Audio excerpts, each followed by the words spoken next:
क्या आप जानते हो कि जेई केमिस्ट्री कुरिकुलम का जो फर्स्ट चैप्टर है फिजिकल केमिस्ट्री का वो कौन सा है? एटॉमिक स्ट्रक्चर, केमिकल बॉन्डिंग नहीं है, वो सब तो जनरल केमिस्ट्री के चैप्टर्स हैं। जो पहला चैप्टर, प्रॉपर पहला चैप्टर जो फिजिकल केमिस्ट्री को बिलोंग करता है, that is states of matter, right. In particular जिसमें गैसियस और लिक्विड स्टेट की बात की गई है। तो इस चैप्टर को किस तरह से ग्रिप करना है, चलिए उसकी स्ट्रेटजी देखते हैं। इस चैप्टर के जब इंपॉर्टेंट सब टॉपिक्स को आप देखते हैं तो इंपॉर्टेंट सब टॉपिक्स में गैस लॉज आ गए, गैस लॉज से कनेक्ट होकर के गैस इक्वेशन आ गई, right. Then kinetic molecular theory of gases, ठीक है। और उससे कनेक्ट होके फिर डिफरेंट जो वेलोसिटीज हैं वो आ गई, मॉलिक्यूलर वेलोसिटीज। हालांकि ये पोर्शन एनसीईआरटी में एडिशनल टॉपिक की तरह से दिया हुआ है, फिजिक्स के लिए ये इंपॉर्टेंट है, लेकिन केमिस्ट्री में भी इस पे सवाल आ जाता है, ठीक है। Then the concept of real gas and ideal gas, ठीक है। Then kinetic interpretation of temperature, यानी टेम्परेचर की गैसियस स्टेट से कनेक्टिविटी जो है, ठीक। फिर इसके बाद लिक्विड स्टेट की बात आती है, ठीक है। लिक्विफेक्शन ऑफ गैसेस वो कैसे होता है, ठीक है।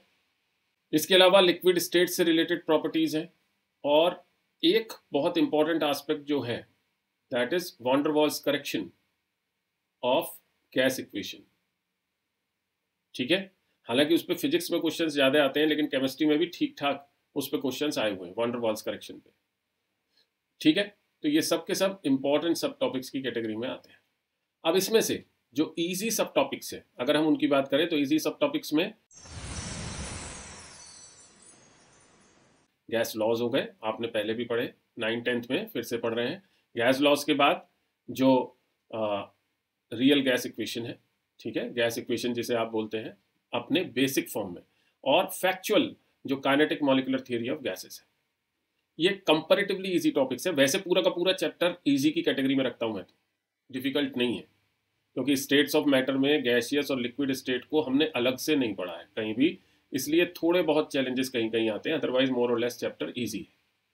इसके अलावा इजी सब टॉपिक्स में जो लिक्विड स्टेट से रिलेटेड पूरा का पूरा मैटर है वो लगभग इसी है, ठीक है। वो फिजिक्स में कहीं ना कहीं आप फ्लूइड्स में पढ़ते हैं, विस्कोसिटी के बारे में पढ़ते हैं, फ्लूइड्स की जो डिफरेंट प्रॉपर्टीज हैं उसके बारे में पढ़ते हैं। यहाँ सिर्फ फैक्चुअल इन्फॉर्मेशन है, वहाँ पे रिलेटेड न्यूमेरिकल्स भी आते हैं फिजिक्स में, तो वो भी क्योंकि फैक्चुअल इन्फॉर्मेशन है इसलिए ईजी हो जाती है, दो जगह आप पढ़ते हैं उसको। अब वो टॉपिक्स जिनको आप चैलेंजिंग की कैटेगरी में रख सकते हैं, यानी जहाँ थोड़ा सा जोर लगेगा आपको, वो क्या है कि रियल गैस और आइडियल गैस का जो कंसेप्ट है, रियल गैसेस में किस तरीके की डेविएशंस हैं, क्योंकि कोई भी गैस वास्तव में आइडियल गैस तो होती नहीं, ठीक है। फिर वॉन डर वाल्स करेक्शन क्या है, राइट। देन मॉलिक्यूलर वेलोसिटीज, क्योंकि आप यहाँ पे नहीं पढ़ रहे हैं, आपको मेनली फिजिक्स में पढ़ना है, बट क्वेश्चंस यहाँ भी आ जाते हैं, तो मॉलिक्यूलर वेलोसिटीज उनका इंटरप्रिटेशन, राइट। और इसके अलावा जो काइनेटिक मॉलिक्यूलर थ्योरी का टेम्परेचर से कनेक्टिविटी है, ठीक है, जो जो काइनेटिक मॉलिक्यूलर थ्योरी का टेम्परेचर इंटरप्रिटेशन है, राइट, वो चैलेंजिंग है कंपैरेटिवली, ठीक। बट अगर आपको मैथमेटिकल एस्पेक्ट पे कंट्रोल है, अगर आपकी मैथमेटिकल एस्पेक्ट ठीक ठाक है, तो ये सारी चीज़ें निकलती चली जाती हैं। अब इस चैप्टर के ग्रिप करने के लिए जो स्ट्रैटेजी को अगर हमें देखना है, तो प्री रिक्विसाइट्स में सबसे पहले हमारे को फिजिक्स और केमिस्ट्री के बेसिक कंसेप्ट्स जो यहाँ पे यूज़ होंगे, प्रेशर क्या होता है, वॉल्यूम क्या होता है, इस तरह के बेसिक कंसेप्ट्स का प्रॉपर आइडिया होना चाहिए। दूसरा, मैथमेटिकल कंट्रोल अपने हाथ में होना चाहिए, मैथमेटिक्स का कंट्रोल जो है वो अपने हाथ में होना चाहिए बहुत अच्छे से, ठीक। मैथमेटिकल अप्रोच बहुत ज़्यादा नहीं है, लेकिन एक सर्टेन लिमिट की है, राइट। तीसरा, पार्टिकल काइनेटिक्स का आइडिया होना चाहिए, ठीक है। यहाँ पे आपको पार्टिकल्स की काइनेटिक्स पढ़ाई भी जाएगी, एनर्जी के साथ साथ पार्टिकल्स के मोशंस में क्या वेरिएशंस आते हैं, जैसे जैसे आप एनर्जी या टेम्परेचर बढ़ाते हैं, राइट, उसका प्रॉपर आइडिया आपको होना चाहिए। और last but not the least, chemical bonding और मॉलिक्यूलर स्ट्रक्चर का मोटा मोटा आइडिया होना चाहिए, इससे जस्ट पहले आप पढ़ के आए हैं, राइट। और यहाँ पर आप बॉन्ड जो शुरुआती कंसेप्ट है वो बॉन्डिंग से रिलेटेड ही है, ठीक है, जो आप वॉन डर वाल्स फोर्सेस के बारे में पढ़ते हैं, ठीक, या लंदन फोर्सेस के बारे में पढ़ते हैं, वो कंसेप्ट वास्तव में केमिकल बॉन्डिंग से कनेक्टेड है। राइट। तो ये प्री रिक्विसाइट्स आपको करके रखनी है जब आप चैप्टर की तरफ बढ़ें। अब स्ट्रेटजी के दूसरे हाफ की तरफ चलते हैं, that is the analysis part. तो लास्ट 3 इयर्स का एनालिसिस जब आप करते हैं तो आपको दिखाई देगा कि इस पर्टिकुलर चैप्टर की जो वेटेज है वो कांस्टेंट रही है लास्ट 3 इयर्स में, ठीक है। 4 मार्क्स की वेटेज रही है, राइट। यानी कंसेप्चुअल पार्ट में 0 से 1 क्वेश्चन और न्यूमेरिकल पार्ट में 0 से 1 क्वेश्चन की प्रोबेबिलिटी रही। अधिकतर जो क्वेश्चंस आए हैं वो न्यूमेरिकल यानी सेक्शन 2 में आए हैं, सेक्शन 1 में क्वेश्चंस कम आए हैं। अगर एनालिसिस में क्यूमुलेटिव रिजल्ट देखते हैं तो कंसेप्चुअल पार्ट में यानी सेक्शन ए में इस पर्टिकुलर चैप्टर से 10 क्वेश्चंस लास्ट 3 इयर्स में आए हैं और न्यूमेरिकल पार्ट में 22 क्वेश्चंस इस पर्टिकुलर चैप्टर से आए हैं। डायरेक्ट क्वेश्चंस कंपैरेटिवली कम आना इस बात का पैरामीटर नहीं है कि ये चैप्टर इंपॉर्टेंट नहीं है, राइट।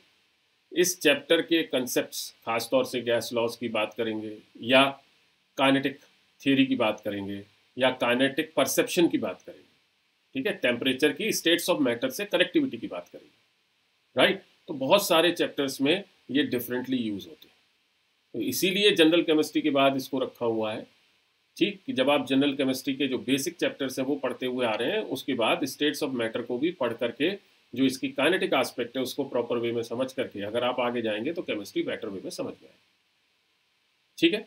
स्ट्रैटेजी का तीसरा पहलू जो आवर्स और प्रैक्टिस क्वेश्चन से रिलेटेड है, तो मैं इस पर्टिकुलर चैप्टर को 8 से 10 घंटों में ख़त्म कर देता हूँ, राइट। यानी कोई टीचर अगर नॉर्मल वे में देखे तो 8 to 10 आवर्स में ये चैप्टर इजीली पढ़ाया जा सकता है, राइट।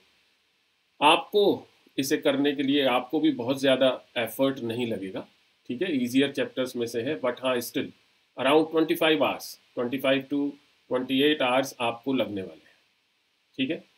मैक्सिमम शुरुआत में लगेंगे, इवन अगर आप इसको 2 पार्ट्स में भी डिवाइड करके काम करें तो काम होता है, 3 पार्ट्स की यहाँ पे कोई खास ज़रूरत नहीं है क्योंकि मेनली प्रैक्टिस प्रॉब्लम्स या न्यूमेरिकल्स यहाँ पर आने, ठीक।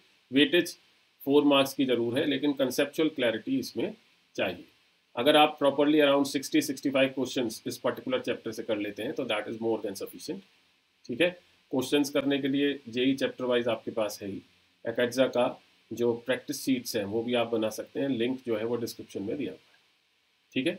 तो चैप्टर को इस वजह से मत छोड़िएगा इसको कि ये आता है, अधिकतर बच्चों को ये परसेप्शन रहता है कि हमें तो आता है, ईजी है, ईजी ज़रूर है लेकिन इसके कंसेप्ट्स बहुत ज़्यादा डिफरेंट चैप्टर्स में यूज़ होने वाले हैं, तो आपको इसको अच्छे से ही तैयार करना है, ठीक है जी।